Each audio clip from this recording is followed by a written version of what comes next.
देवभूमि उत्तराखंड में नैनीताल जिले के हल्द्वानी में गुरुवार को उपद्रवियों ने जमकर उत्पात मचाया। हालात इतने बेकाबू हो गए कि पुलिस को इलाके में कर्फ्यू लगाना पड़ा और दंगाइयों को देखते ही गोली मारने के आदेश जारी कर दिया गया।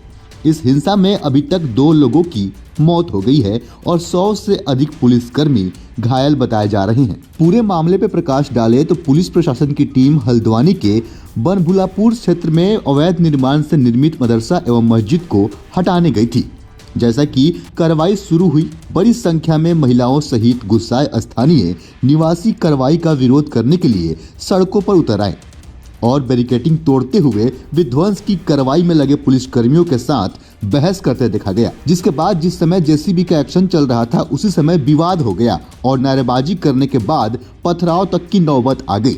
देखते ही देखते पूरा क्षेत्र में हालात तनावपूर्ण हो गया और इतना बेकाबू हो गया कि बुलडोजर चलाने वाले पहुंचे प्रशासन पर उपद्रवियों ने जमकर पथराव कर दिया।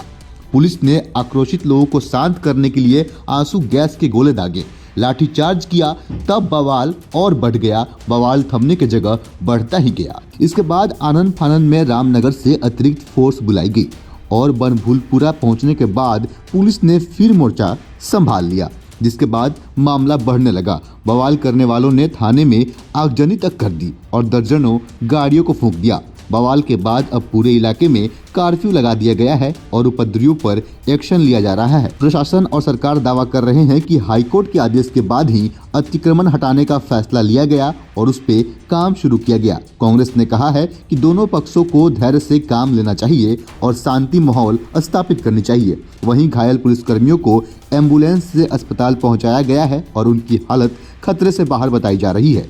अस्पताल में भर्ती कराए गए 100 लोगों से अधिक लोगों में से अधिकांश पुलिसकर्मी और नगर पालिका कर्मचारी हैं। बवाल बढ़ा तो सरकार के भी कान खड़े हो गए। इसी बीच मुख्यमंत्री पुष्कर सिंह धामी ने मामले की गंभीरता को देखते हुए राजधानी देहरादून में हाई लेवल मीटिंग बुलाई और हालात की समीक्षा की।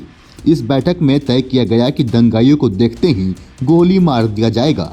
उन्हें अराजक तत्वों से सख्ती से निपटने के लिए अधिकारियों को निर्देश दिया गया है। पीसफुली डिमोलिशन ड्राइव शुरू हुआ।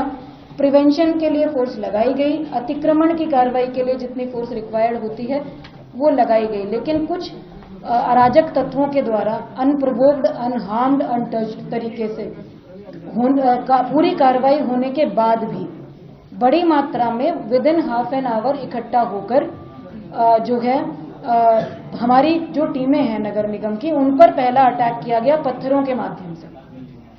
पत्थर बरसाने शुरू करे गए चारों तरफ, जो छतें हैं उनके माध्यम से। मैंने आपको 30 तारीख की फुटेज दिखाई, किसी छत पर कोई पत्थर नहीं था। तो जिस दौरान ये सारी विधिक प्रक्रिया चल रही थी, जब हम सुनवाई कर रहे थे, माननीय उच्च न्यायालय सुनवाई कर रहा था, तो छतों पर पत्थर उस दौरान इकट्ठे करे गए।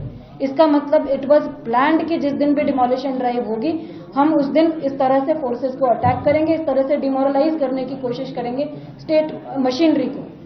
तो पत्थरों का अटैक हुआ जब हमारी टीम पीछे नहीं हटी, हमने डिमोलिशन ड्राइव को जारी रखा हमारे ऑफिसर्स ने।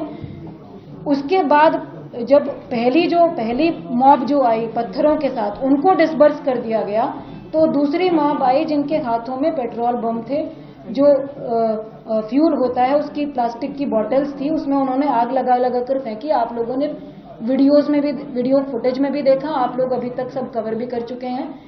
ये फेंका गया, ये भी अनप्रोवोक्ड था, बिल्कुल प्रोवोक नहीं किया गया था। तब तक हमारी टीम ने किसी भी प्रकार का फोर्स इस्तेमाल करना शुरू भी नहीं किया था।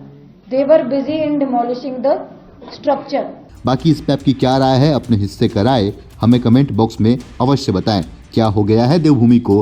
क्या किसी की नज़र लग गई है देवभूमि को? इसके पहले टनल वाले मजदूर आपको याद ही होंगे और अब इतना बड़ा हादसा। अपने हिस्से का राय हमें कमेंट बॉक्स में दें। फिलहाल के लिए इतना ही। ऐसे ही अन्य खबर को देखने के लिए बने रहें सहारा समय के साथ। हमारे चैनल को सब्सक्राइब करें, वीडियो को शेयर करें।